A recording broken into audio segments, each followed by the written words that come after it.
From Upper Michigan Source, this is your Sports on Demand for Tuesday, March 20th. I'm Mike Ludlum.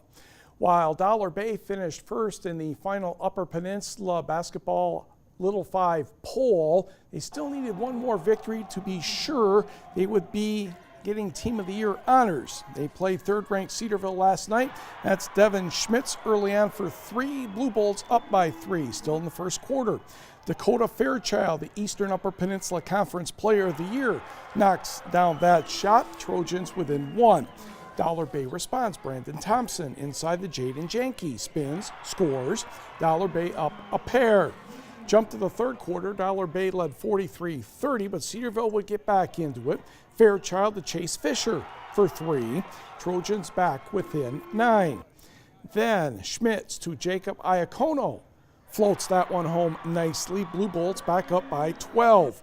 To the fourth, Fairchild on the drive again. This basket cut the lead to 10 with about a minute left. He finished with 24, but Devin Schmitz ended up with 35. Jaden Janke had 23, and the Dollar Bay Blue Bolts are Breslin Center bound after taking this one 74-68. It's like a dream come true right now. We've been waiting for this since the elementary days, getting those tournament wins. And we've got so much support here. I've got people coming in telling me what class they're from, 80, 83, just great basketball players, and I love having them here. We've got people in Arizona, Florida, showing so much support. Initial thoughts is just elation, man. It's this team's worked so hard. It's been so much fun being around these guys. A lot of great seniors on this team, and they just refuse to make it their last game. So, we talked about that tonight. We said we don't want to go home. We want to be the first team in Dollar Bay history to go see that floor in Michigan State, go to the Breslin Center, and here we are. Great Cedarville team we just beat there, though. Credit to them for playing hard. Yes, sir. The Blue Bolts head to East Lansing to meet the #1 team in the state in Class D, and that's a team looking for revenge from any Upper Peninsula squad, and that would be Southfield Christian. The Eagles took care of Flint International 88-53. Game is Thursday at 5:30 at the Breslin Center. Meanwhile, Class C, Iron Mountain against Maple City Glen Lake. Mountaineers trailed by 3 at the half of this Class C quarterfinal. Reese Hazelton puts that one in the fourth quarter, extends the Lakers' lead to 55-42.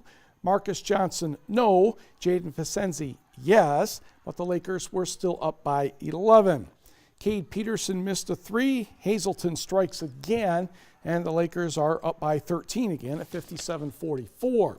Jaden Vicenzi to Jacob Tucker for a layup. Glen Lake still with a 13-point lead. Xander Okerlund drives and scores next for Glen Lake, and that's a 15-point lead. Jacob Tucker hit a 3 with about 2.5 minutes to go in the game, but Iron Mountain just not able to get a rally going. Glen Lake advances to the semifinal with a 66-49 victory. Meanwhile, the Gogebic Community College women's basketball team, first game of the national tournament down in Arkansas. They were taking on Kirkwood Community College of Cedar Rapids, Iowa.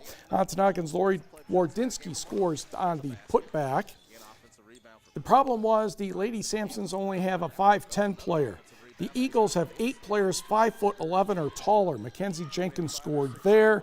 Then Awal Ajak with the steal, and she would go in for the layup. It was 33-6 in the second quarter. Wardinski finds Mercer, Wisconsin's Lexi Engler for the basket after breaking the Eagles' press. Then Wardinski scores and draws the foul in slightly slow motion. Nicely done. Lances Bailey Froberg knocked down a three-pointer late in the second quarter with help from an Olivia Mason screen, but Kirkwood had a 52-20 lead at halftime. Wardinski, one of the top scorers in the nation, ended up with a double-double of 23 points and 10 rebounds, but Kirkwood rolled to the 95-56 win. Gogebic meets Bryant and Stratton Thursday morning in a consolation bracket contest. And Kyle Monroe, the Michigan Tech men's basketball team, added another postseason honor. 2018 Division II Conference Commissioners Association second team All-American. Led the GLIAC in scoring, of course, as you know by now, with 27.7 points per game. Ended up with a school record 803 points for the season, establishing that as along with most consecutive free throws, 40, and tied the school record for most points in a game, 50 at Saginaw Valley State on February 8th. Northwood senior pitcher Tyler Jandren is the Glayac Baseball Pitcher of the Week again. He had an outstanding start and was a key part in Northwood's 5-1 win over number 6 Westchester during their spring break trip. The Negaunee grad allowed just 3 hits, all singles, and 1 unearned run in 8 innings of work while striking out 7. Westchester, oh by the way, is the defending Division II national champion. University of Minnesota hockey head coach Don Lucia announced he will step down pending the approval of the Board of Regents later this week after 19 years. Since taking over in 1999, Lucia's teams have raised 14 championship banners, including winning back-to-back national championships in 2002 and 2003.